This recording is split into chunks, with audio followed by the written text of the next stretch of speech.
Welcome into the roundtable. I'm Brad Wakai. That's Tyson Gentry. I am back in Brooklyn, New York here, Tyson. I got the setup, the familiar setup. If you're watching me on YouTube, watching us on YouTube, you'll notice the background. And Tyson, he's moving into a sick place here soon. He's going to have a nice, interesting backdrop as well. So if you haven't started watching us on YouTube, make sure to get over to the channel and check us out. But Tyson, how you doing today, brother? I'm excited to talk some football with you again. I'm good, man, but I'm trying to get like you. You were bronze, you're tan, you're Oh, rested. You got to play golf over the holiday here. Like, I'm jealous, dude. I'm just shoveling snow and trying not to freeze the whole time. yeah, you did not have a good weather situation there for Christmas. I hope you had a good one. I hope all the listeners out there had a good Christmas, good Hanukkah, or whatever the holidays you celebrate. So, New Year's coming up too, man. This is like the dead week. You know what I mean? Like, I was like trying to pay attention to Bro, sports. I'm like, shit, man. why does this week exist? This is what I'm pissed off about. Like, why do we have 7 days or 6 days or whatever between these two things? Like, give me just a long weekend. Go Christmas and then give me 2 days and then go New Year's. I don't need these six. I don't need. I'm at work. Like everybody else is off. Like everybody's phoning it in all week. So what are we doing? Like I've sent 10 emails this week, I think. Yeah. So that's a little gripe from us here. But as always, we got to get everybody ready for the NFL weekend ahead. You know, everybody's at home, like you said, Tyson. So we're going to try to make everybody a little bit of money, you know, put that Christmas money into good use here as we head into the new year. So we have Money Making Time, of course, breaking down everything and our picks. But we're going to talk a little Thursday Night Football reaction here in the pending QB carousel, just give our thoughts on what's going on. You know, this was a kind of like a fake game. You know, Tennessee's resting all their starters. Derek Henry doesn't play. Josh Dobbs starts. You know, they're getting ready for next week when it's them versus the Jaguars for that division. So that's kind of like what they're looking at. And then Dallas, Pollard didn't play, and they kind of, you know, got a little banged up, but they took care of business, won by 14. I think the most interesting thing that we want to touch about on this game, Tyson, as we move into kind of the QB carousel, Dobbs looked good, and it looks like Malik Willis is kind of done there. Yeah, that was kind of a surprising thing for everybody to read. And I don't mean to seem like we're dismissing Dallas, but this was like so straightforward that there's not a ton. Like it felt like a preseason game for the most part, and Dallas made some mistakes, was able to bounce back. They look good. They looked good a week ago, beating Philly. They're a good football team. That's like the Titans aren't. So that's kind of to me why I'm over here. But to draft a guy in the third round, and I understand it's not premium draft capital, but then to bench him when the starter goes on IR in favor of a guy that's been on the team for 2 weeks, that's I've never heard of that. Like Josh Rosen got a shot. Like he got to play earlier in the year. Dobbs threw for more yards than him and a half. He's been on the team for 2 weeks. And to be honest with you, Brad, Josh Dobbs might have played well enough for them to win that game, or at least be really in it at the end. There were drops. There were some interceptions or tip balls that I don't really think were his fault, but like drives just stalling because Tennessee has very few playmakers on its roster. Of course, and I think that's one of the reasons why the general manager going back, you know, a few weeks ago, John Robinson, why he got fired. And remember, Malik Willis was a John Robinson draft pick. Like he's no longer there. Apparently, there's a power struggle in the internal house between Vrabel and Robinson. I don't think Vrabel was ever a fan of drafting Malik Willis. That was an organizational decision, and now Robinson's gone, and clearly Vrabel's made a statement. Hey, I don't like Willis. I don't think he fits what we want to do here. And he made the switch to Dobbs. Dobbs looked better. I still like Malik Willis, honestly, as a prospect. But we said this coming in. The dude is a project. Like it's not a plug and play. You sit for a year and voila, you have Patrick Mahomes. Like, no, you're gonna need 3 years for this guy to like sit and learn how to throw a football at the NFL level. He's got a huge arm. He's a freaky athlete, but Dobbs comes in. Just the offense looked much smoother, and I think that's what they were looking for in this scenario, and that's what they're going to be looking for against Jacksonville. I don't really buy that smoke that, you know, they're resting Malik Willis for the Jacksonville game. Yeah, that was silly. But I do kind of want to push back a little bit on the project thing. I was thinking about this. To me, like look at what Jordan Love did when he came into the football game.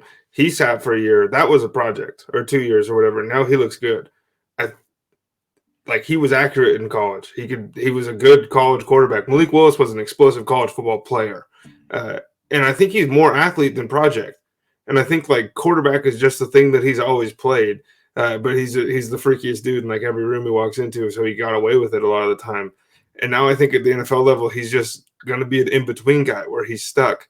And that sucks. But as we talk about the quarterback carousel, and we're going to get into it this offseason with these prospects. But to me, like, I don't know if you can call him a project just because it's more like an experiment to me, if that makes any sense. Like, you're molding Jordan Love. You're hoping this thing with Malik Willis works. And, like, unless you can teach him to hit a lake from a boat with a football, like, it's not going to get better. Yeah, and that's a fair way to look at it too. We've seen these, like, sometimes these just flat out don't work, and players can't make that leap, and that seems to be the case for Malik Willis right now. But we've been alluding to it, the pending QB carousel, and there's big waves made this week out of Las Vegas that they are benching Derek Carr. He has left the team. He doesn't want to be a distraction, quote unquote. He will not. Whose decision was that, you think? Because they made it seem like it was his. I think it was his. He's probably pissed off. He's like, I'm out of here. Dude, that sucks. It seems. I mean, it seemed like there was a writing on the wall, and I've been banging the drum that I think Derek Carr's overrated. I mean, if you listen to the show, you know that. I was surprised that they decided to bench him in this one and move Jarrett Stidham. It seems strange. And I was talking with my brother actually too, Tyson. I want to get your opinion because this is like the first domino to drop, and we kind of name a little bit here. But touching on the Raiders, it seems like they're going rebuild. Like, they're not going to re-sign Jacobs. They've already made that commitment, or at least they didn't extend him for the 5th year. I would be shocked, especially after this season, that they would send him a contract or try to sign him again. Why not trade Darren Waller? Why not try to move some of these big price pieces and get draft picks in here and start rebuilding this thing? Like, it feels like that's where they're trying to go. Well, the super crappy thing, I think, for the Raiders right now, if you're looking at it, the Devontae Adams dead cap hit is $30 million. Because that's the fun one that everyone can mess around with. It's like, oh, if the Bears end up with 2, they can trade back with the Raiders and pick up the – like, that's pretty much it's going to be really hard to make that happen for Vegas. But I don't know. I feel like they've been almost in a rebuild or about to go into a rebuild since they got good in 2016, and then they had that flash year in 2017 where they won a bunch of games and Derek Carr was a sleeper MVP candidate. And then they've just kind of been treading water. Whereas before that, they were garbage. And they got Khalil Mack, Amari Cooper, Derek Carr all at the same time. Those guys are gone. Yeah, they're gone. And obviously a new regime with Josh McDaniels. He brings in the general manager with him from New England. We know what their blueprint is in New England. Hey, Derek Carr looks like he's regressing. Let's see if we can get something for him. Let's move on from players. And I honestly, if I'm these guys, and it seems like Mark Davis is giving them another year, it doesn't seem like, because I think if you're going to fire McDaniels for it being horrible, I honestly think there's a point in the middle of the season where if you're like, hey, this thing's not working, we can get rid of him middle of the season. Everybody would not bat an eye because it's like they can't afford it. Good. Well, true. But if you're giving him another year, might as well just rip this thing down to studs and start rebuilding. Like, that's the blueprint of what they want to be, is New England out in Vegas, be disciplined, have a culture, and start building this thing up. Well, the Raiders are old too, and you can look at it and point to certain guys, but young talent is few and far between on the Raiders roster, right? And one of the guys that their best young talented player, Josh Jacobs, he's not young by running back years, but he's young to the general public. Like, he's going to be showing the door. And he's also kind of at this point, Derek Carr leaving, he's going to be like the big dog as far as skill position players go, who's been there, blah, blah, blah, all that stuff. So culture reset. And that's what they needed 5 years ago, 10 years ago, and even 15. It's just it never fucking works. It never works, and it didn't work in Oakland. It's not going to work in Vegas. Like, this isn't – they don't go about it the right way. This is silly to me. But I do want you to call your shot, and where do you see Derek Carr playing? Because his money kicks in February 15th. So he'll either be cut on Valentine's Day or he will be carried into the offseason and then traded. So there's a couple teams out there that I think would be chomping at the bit to get a guy like Derek Carr. All right. I have 2 landing spots for Derek Carr. One, I think this is what the Raiders might try to do. I don't know if the other team bites. That's going to be my second option. My first one, I think this would be a great marriage for both. It's the New York Jets. Yeah. I think the Jets should be aggressive and sign him. And yeah, I'm obviously not the biggest Derek Carr fan, but he's going to be the best quarterback they've had since Mark Sanchez, talent-wise. Actually, as an actual player in the NFL, I think they'd be crazy not to pick up the phone, say, hey, what would it take for him to become a New York Jet? That'd be my first option. I think it'd be good for both sides there. Here's what I think the Raiders want to do, and here's my second choice. I can see this happening. I can see the Raiders trading him to Seattle and getting that top 5 pick, selecting one of these young quarterbacks and trying to rebuild. Derek Carr is better than Geno Smith. I don't know. Maybe it doesn't work for Seattle. Maybe they don't think so, but they think that they can win. Like, clearly the moves that Seattle made this offseason suggest that they're in it, and they probably think that they're good enough. They just need to upgrade a quarterback. Carr's better than Geno. Why not? Why is Pete Carroll really going to be around for another rebuild? I don't know. I think if you get Carr in there, plug and play, use those draft picks and build up on defense, maybe they can trick themselves into doing that. But those are my 2 right now, Tyson. What about you? Well, first of all, if they can get a top 5 pick for Derek Carr, that's a smash. I think Vegas would be over the moon if that happened. But I mean, the obvious one that's jumping out to everybody is the Colts, just because this is what they've done the last couple of years, and it just feels like, they're going to do it again. First of all, I don't wish that for Derek Carr to go from Mark Davis to Irsay like that. That's not fair. Oh my God, like, you can't do that to the poor guy. Plus, Matt Ryan's carrying a $40 million cap hit into next year. I don't know about that. But the entire NFC South, like, I think everybody in the NFC South could be looking at a quarterback this offseason.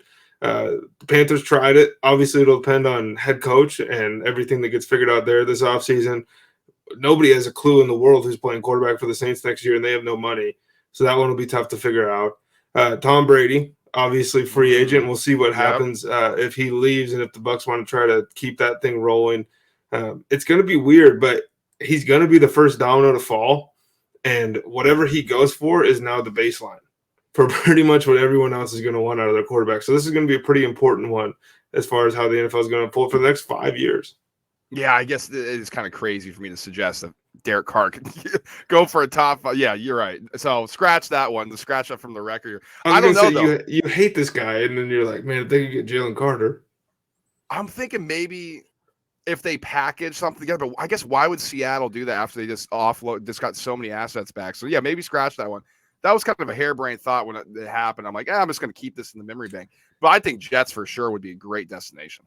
It would be awesome, and I think it would be a good marriage for both guys. I think it would be the most boring quarterback to play for the Jets in a while. That'd be good for him. Okay, a lot more of that to come, clearly, but let's get right into it, Tyson. Money Making Time, week 17 picks. I can't believe it's week 17, man. This is insane. Time flies. And we're going to start here. We're going to start here, and you're going to hate me for it already. Panthers at Bucks. Bucks -3 at home. What are you playing in this one? So what do we make lists for? What do we make blackball lists for? Never to play them.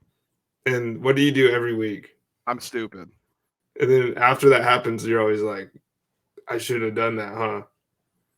Yeah, all the time.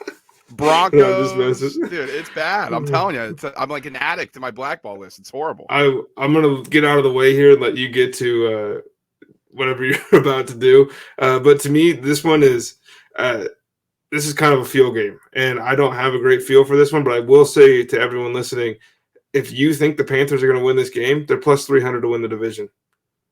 This is you have to do it. You need to do these two things at the same time. Absolutely. Well, I'm going Bucks -3. It's just so dumb. I can't believe I'm doing this. But here's my thing, man. Tom Brady versus Sam Darnold with the division on the line. The Bucks have a better roster than the Panthers, and we're saying that the Bucks are a 1.5-point favorite on a neutral field over this Panthers team that was left for dead. Like, I don't know. It's the success is coming from the run game. The Bucks have shown that they can stop the run. It's not like they've stopped it at a rate that they did the previous couple of seasons, but they're still formidable. I don't know, man. I have to take the Bucks here, laying a field goal. I think it's going to close a little bit higher, but geez, I'm going back to it one last time. I don't know, Tyson. I'm stupid. This is the 17th week in a row that you've told me that the Bucks have a better roster than somebody, and yep, I know. But it's probably going to hit. Well, let's hope so. For my sanity, not even my just my sanity.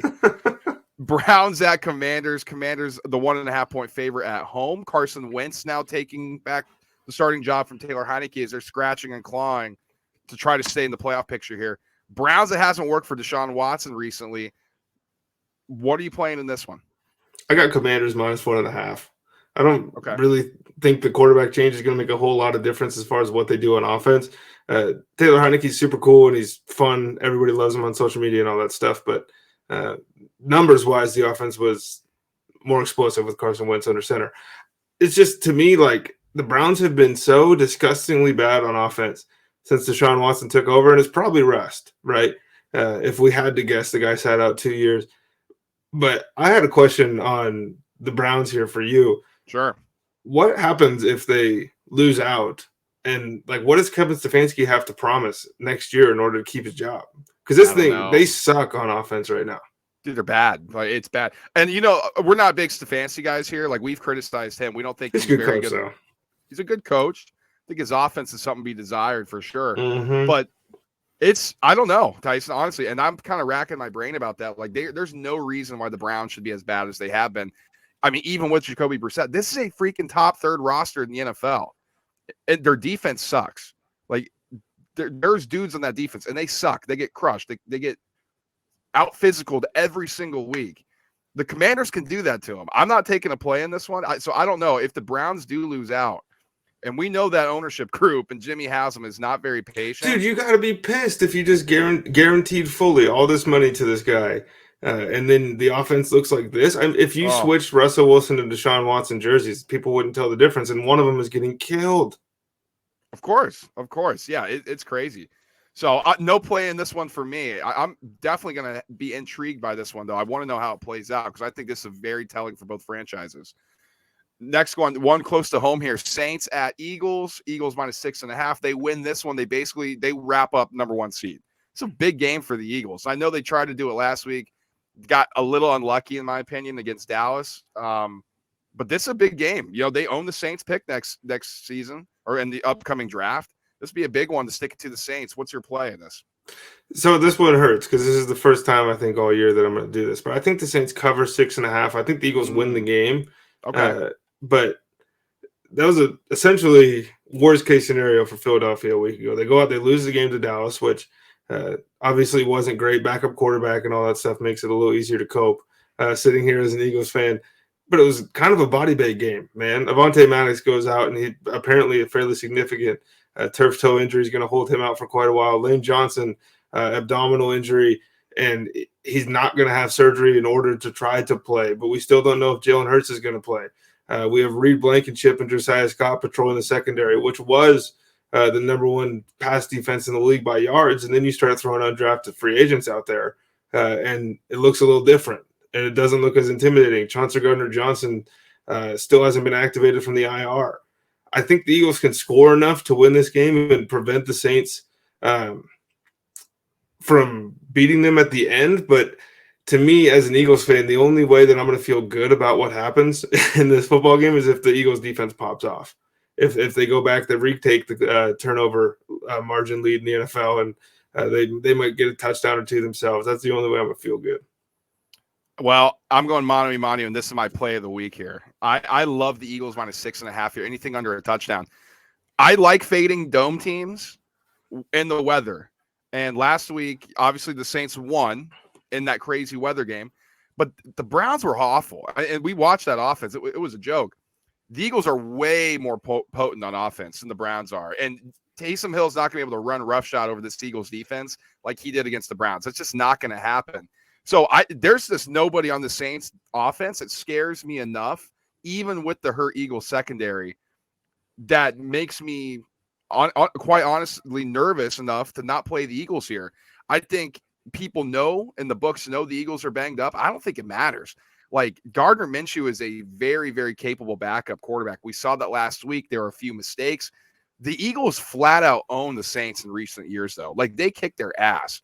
And I think that has a lot to do with the matchups. Like, the Saints have been able to stop the run. Doesn't matter. Eagles run right through them. Like, it's crazy. I think it's going to be a heavy dose of Miles Sanders.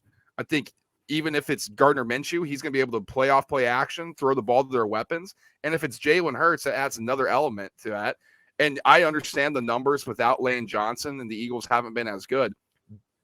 This offensive line is way deeper than the Eagles have had when Lane Johnson's been out. Like, they have legit backups on this unit.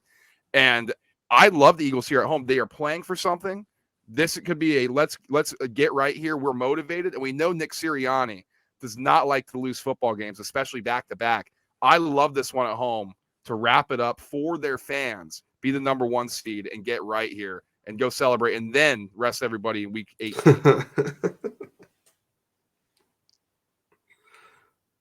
Cardinals-Falcons. This is, I mean, if you're not betting this one, are you even paying attention to this? Falcons 3-point favorites at home. Desmond Ritter's third start. Colt McCoy is back after his concussion. Anything you're playing in this one? Falcons -3. Ooh, it's just that was fast. That was a fast statement, dude. Cardinals are done. Like this thing's over.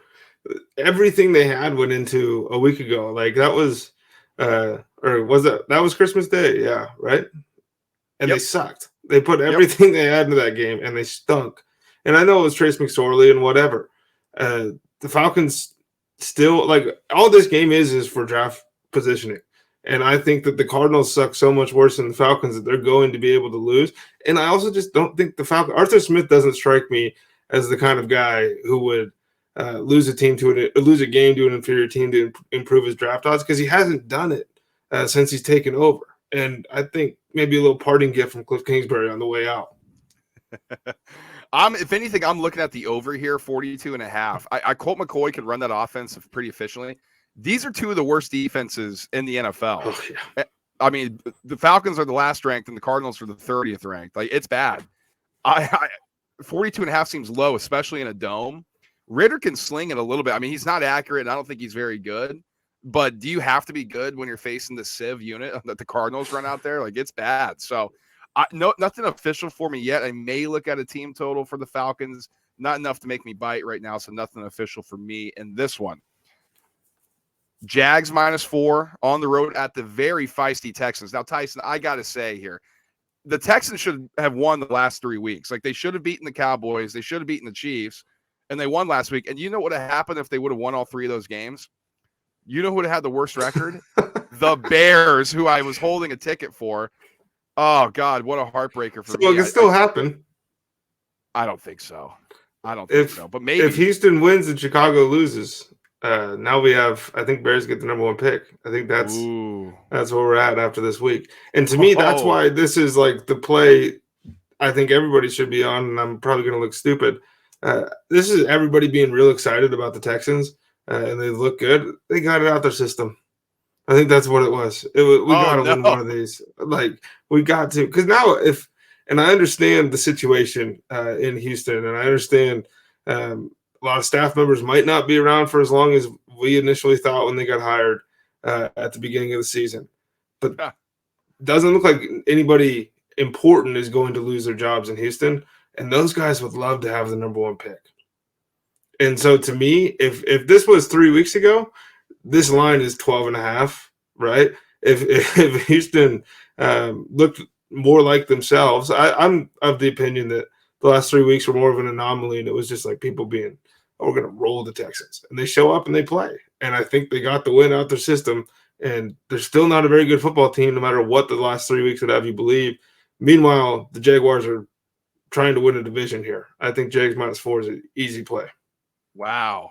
That's a statement there, man. Oh man, easy play for the Jags. You're trusting the Jags like they're the freaking Chiefs all of a sudden. Dougie P. Tyson, I hate to do this. I'm going against you. I can't believe I'm doing this. I'm betting on the Texans at home. It's really, I'm crossing my fingers. I'm getting this one in now. I don't know if the Jags are going to play their starters, like legitimately. Yeah. Like Titans lost. This game actually doesn't matter. Because if they lose to the Titans next week, like, it doesn't matter. They're done. Like, they didn't win the division.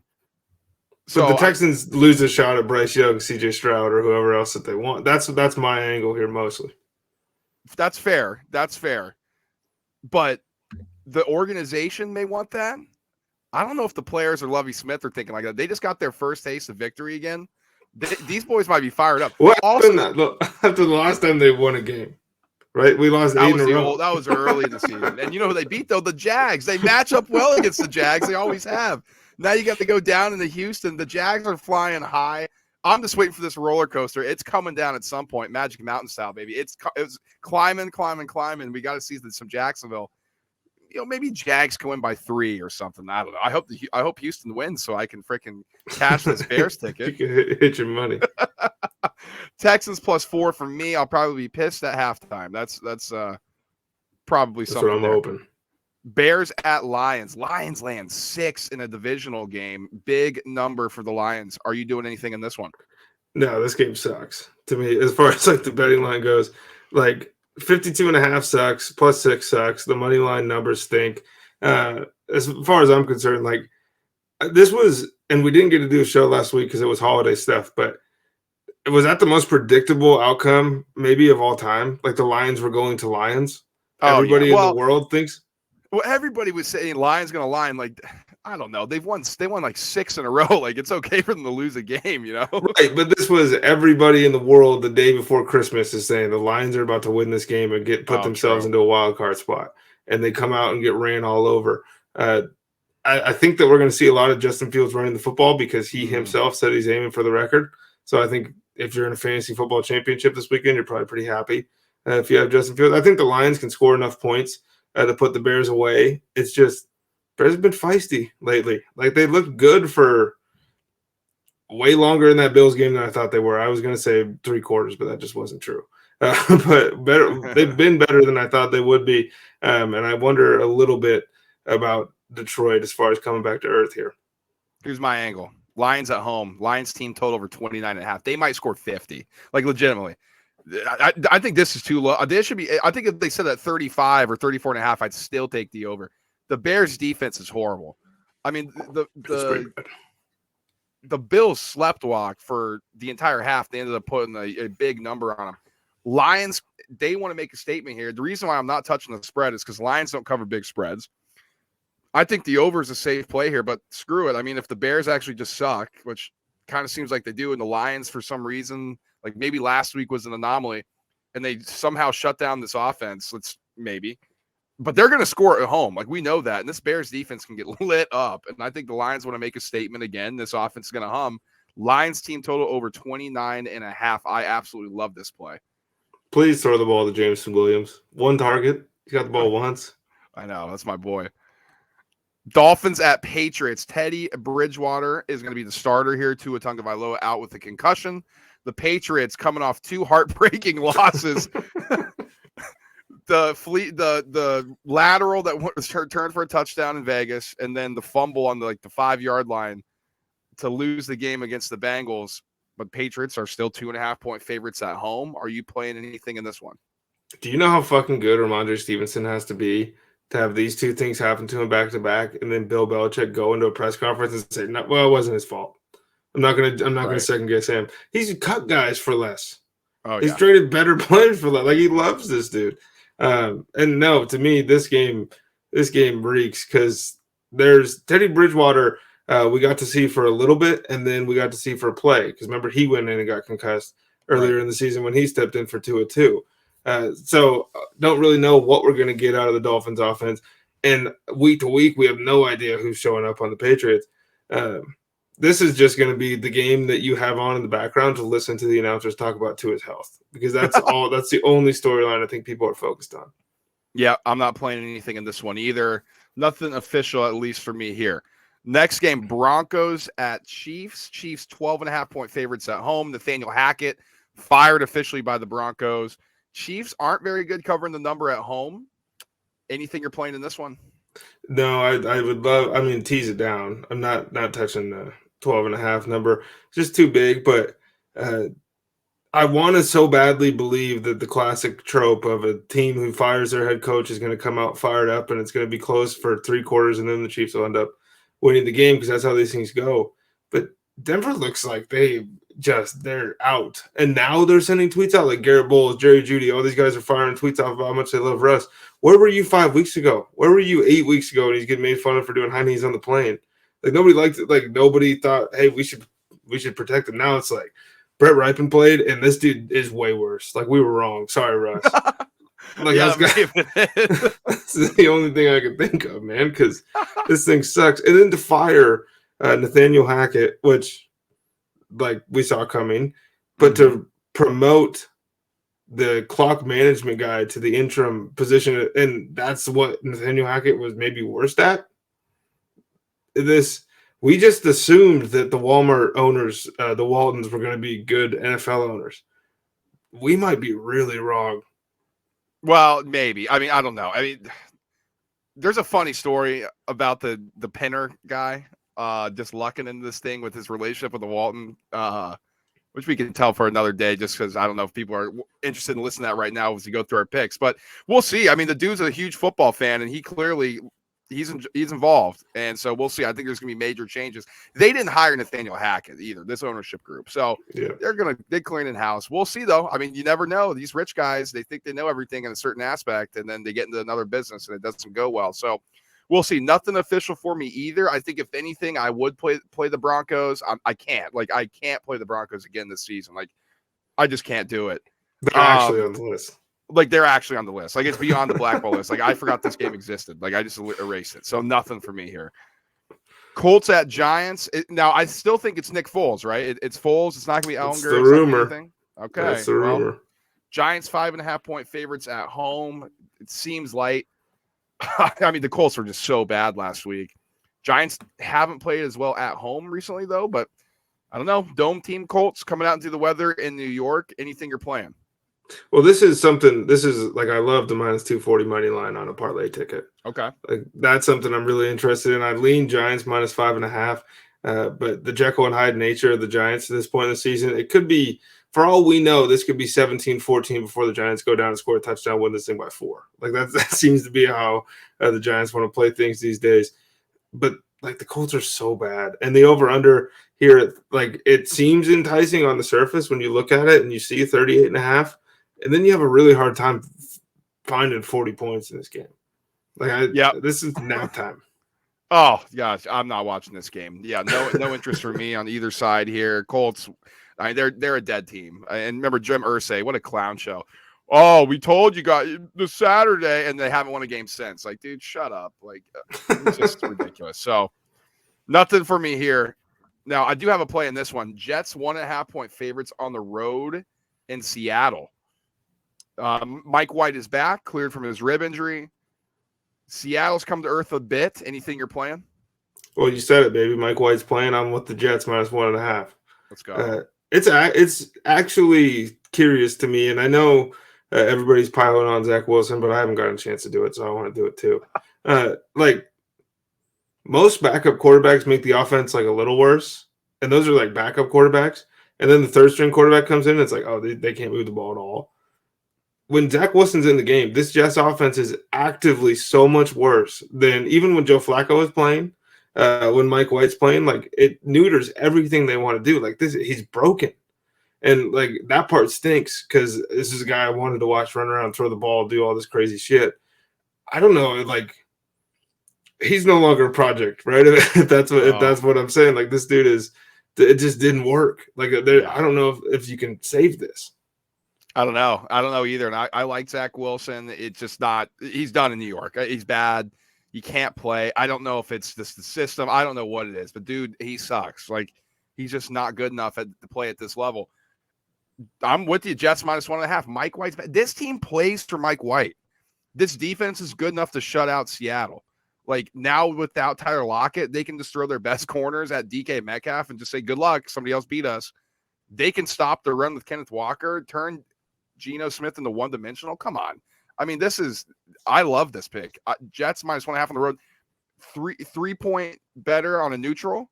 I think so, for sure, with this roster. Give me the Jets -1.5 all day here. I think they do a good job kind of stifling the Seattle offense, who quite frankly was horrible against the Chiefs last week after they got lit up by the Texans. Like, nothing good's going on in Seattle right now, especially with that defense. Next game here, interesting one. Niners 9.5-point road favorites against the Raiders. Obviously, this is inflated due to Derek Carr being out. Jarrett Stidham will be the starter for the Raiders. Are you playing anything here? Yeah, as long as he doesn't get over 10. Like, as soon as the news broke, I was like, I got to get down there. So I ended up getting it early, but to me, this is a 2-score game all day. This isn't going to be the Brock Purdy comes back to life game. Everybody's waiting for him to come back to earth, excuse me. But everyone's waiting for like the classic. He's going to do this and this, and he's going to look like a rookie. Not against the Raiders. Like we joke and talk about teams giving up all the time. The vibes in Vegas right now have to be just about all time low, and they couldn't be higher in San Francisco. I think that Oakland might get boat raced here, or Vegas, excuse me. I'm not touching anything here. When these lines get inflated, sometimes I'm like, I don't know if I want to play this because everybody's racing to the counter for the Niners, kind of like you said. You may have good value here, 9.5, because this may close when people are like, wait, Derek Carr's not starting? Oh, they just push it up to like 11 points, and you're like, holy shit, this is getting out of control. So I'm not playing anything here. I'm going to kick back and just see if this Brock Purdy train can keep going and how Jarrett Stidham looks, because wouldn't it be so McDaniels if the Raiders offense looks good without Derek Carr? He's like, see, I told you it was him, wasn't me. There's not a lesser, like a less inspiring guy to put in to save your franchise after getting rid of Derek Carr than Jarrett Stidham. Like, you couldn't find one in the NFL. I mean, no disrespect to him, but like, we saw the kid play. We know his whole college career. Not once was I like, he could take an NFL team from the gutter. He's how you get there, brother. Oh, dude, it's bad. Vikings at Packers. This is interesting. Green Bay 3-point favorites at home. You playing anything in this one? AJ Dillon touchdown. Okay. That's what I'm rocking, man. This one's gonna be fun. Like, this is gonna be must see TV. I feel conflicted because the Vikings are a superior team, and they've been playing well, but it just feels like the Packers have kind of figured out how to manufacture things on offense, which was the biggest issue, in my opinion, going back to week one. It was just like everything feels so hard, and now they're making things feel a little bit easier. Part of that might be the cold weather and being able to impose your will a little bit more, and that's something that they found along the way. Minnesota can be bullied a little bit, so I'm interested to see how that goes. But this could also be Justin Jefferson goes 9 for 200, Kirk Cousins throws for 340 yards, and then we all go, oh yeah, the Packers sucked. Like that's how it is. It took 3 like Madden interceptions from Tua before the Packers put that game away. Those were some of the worst picks of the season. Yeah, and obviously we know now concussion may have had something to do with that. Apparently, Tua couldn't remember the plays. He was like telling them, and he was throwing which is like scary. Like, yeah, holy smoke! How is somebody not like, hey man, like something's not right with this guy? But that's a story for a different day. This is saying the Packers are like a lot better than the Vikings. I don't know if that's the truth here. Sure, the Packers have played better recently, but like you said, it took like crazy interceptions from the Dolphins for the Packers to win that game. I mean, they were losing. I mean, they were basically done. And then those interceptions started happening. And yes, that's football, but what have the Packers really done? I mean, beaten the Bears, and they were losing in that one. And then, they've won some games in December, and everybody's like, oh, this is the Packers team. And we just think the Vikings suck because like they're always in these close games. It's like, yeah, but they're winning them. Maybe it's just one of those years that the Vikings win these close games. I'm not playing anything right now because I think I'm going to get Vikings plus 3.5 at kick. And if that's the case, I'm taking Vikings plus 3.5. But at this 3 number right here, I mean, there's no point in taking that. I mean, a field goal to push. So I'll wait for the number, if anything, to see if I can get a better number here. Battle for LA. Baker Mayfield and the high-flying Rams offense all of a sudden take on Justin Herbert and the Chargers, who clinched the playoff spot. Good for them. Chargers 6.5-point favorites. You taking anything in this one? Not officially, no, but I lean Chargers pretty heavy here. Joey Bosa is activated from the IR window, and if he gets even limited snaps, he might kill Baker Mayfield. Like, that might just be how this game goes. And everybody wants to look at LA and be like, well, they just scored 50 points. Some of those were like, we talk about it throughout the year. When you see a big number, and like if you weren't watching the game, go back through, either cut on like all 22 or even just check the box score. Like, some of these touchdowns were just given to them. They got 14 to 20 free, basically, and they were playing a team that gave up, and that was great. It was a good, like, kind of feel-good moment for the Rams. Hey, we might be the worst team ever after winning the Super Bowl, but like we still have some juice. Chargers have a lot more to offer on the offensive end than the Broncos do. They're getting healthy, and I think that this is actually a pretty valuable game for the Chargers because I think they're learning each other even still in Week 17, which is something you don't really want to see from a playoff-bound team. But it's something really important for them, especially on the defensive side of the ball, because these guys haven't got to play together hardly at all. Yeah, they've been so injured too. It's so now they're kind of starting to gel a little bit. I agree. It's weird. It seems like there's like some sharp signals on the Rams, which I just can't do this one. So I'm not playing this one as of now. It is under that touchdown. So Eckler's questionable. Right. That's true. So that would hurt. But man, I'm not playing anything in this one officially. This is a big game. Sunday Night Football. Steelers at the Ravens. Ravens minus 2.5. Lamar still, is he going to play? Is he not? Kenny Pickett's back. The Steelers have been playing better recently. The Ravens need this one to keep their division hopes alive. Are you playing anything in this one? No, and this is purely because it's divisional, and it means something to both teams, and I just trust Mike Tomlin. Like, I think that the Ravens are a field goal better all day long. Tyler Huntley, your boy, needs to put the ball in the end zone. It's kind of rule one of playing quarterback, and he hasn't been able to do it hardly at all to this point in the season, or if at all. Is he not even throwing a touchdown pass? He got 0 touchdowns, 2 interceptions, I think. I thought you got one to Andrews, no? I don't know. We got to check that maybe, yeah, but they got to score touchdowns. And Pittsburgh can keep the game close as long as the Ravens aren't scoring touchdowns. And if the Ravens are in a close game, they're going to poop down their leg because that's kind of what they do. Man, that is so disrespectful towards the Baltimore Ravens. Ravens minus 2.5. I said it last time these teams matched up, and this is the Ravens were on the road. And this was like a similar number. Like, Huntley's better than Pickett. Yeah. You always say it. Well, who's Lamar throwing to? Well, nobody. Huntley's got the same issues, and we're like, well, Huntley sucks. Like, hey, man. Well, Lamar throws touchdowns.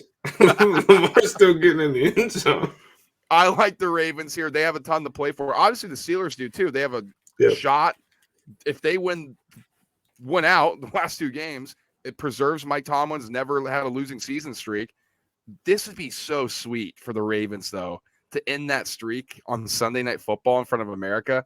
I honestly wouldn't be shocked if Lamar plays in this one. I don't know why. I have a weird feeling he does. If not, they have the better quarterback, and they're at home. I like the Ravens here big time. They have a better roster than the Steelers. I think we're starting to fall in love with this thing. Like, the Steelers, they're starting to play better. Ravens just match up better with them, and it's going to be a close game. And I think the Ravens win by field goal and cover this number.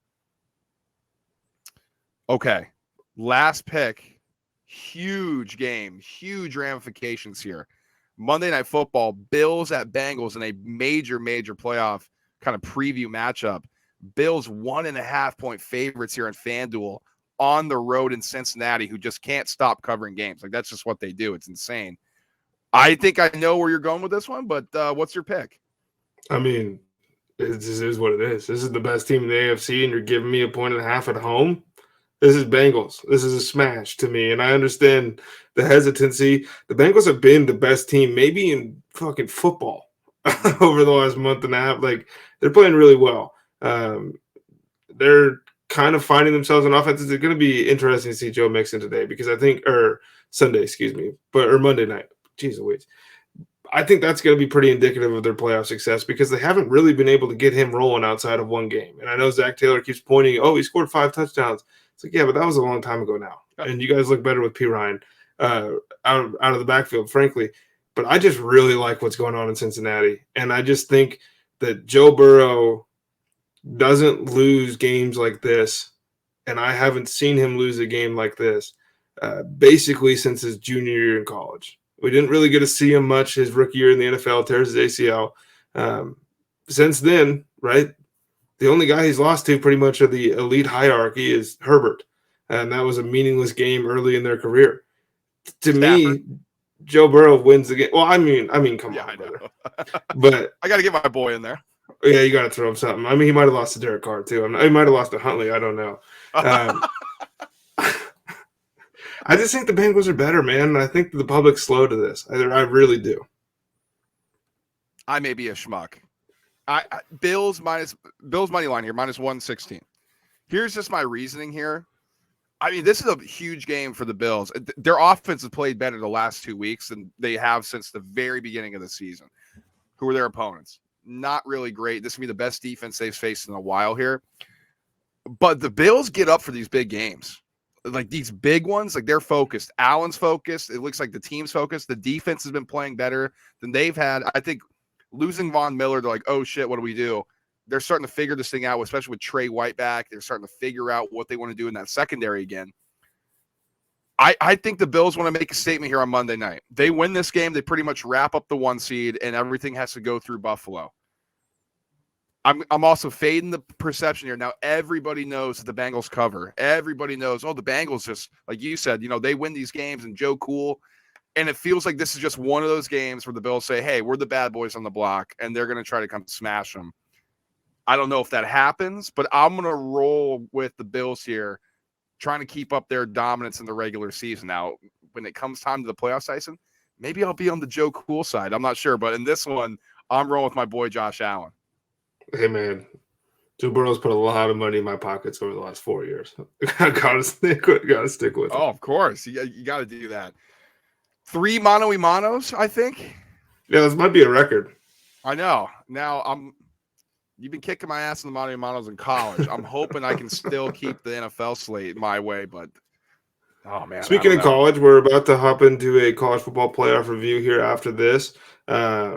For the college football playoffs, and like Brad mentioned, we've been going kind of head-to-head on a lot of them, and that's been fun. But otherwise, our picks will be in our Chalkboard app. It's like a kind of like Discord. We'll just be in there posting our picks. It's the Round Table is the group name in the app. Chalkboard, where we post all of our betting picks. We're in there, parlays, all football, basketball, college football. Going to get golf stuff rolling. So follow us. Tail us, doesn't matter. Fade us. Just get in there. It's fun. Yeah, absolutely. Tyson said it great. We're going to be posting more picks too as we get into the new year in 2023. Check out our college football playoff preview coming up. We appreciate your support as always. Please like, subscribe, and share the show. Follow us on our social media channels @ the Roundtable Pod _ for our Instagram and TikTok, and Twitter is @ TRT _ pod. We'll be back with our college football preview. Until then, guys, peace.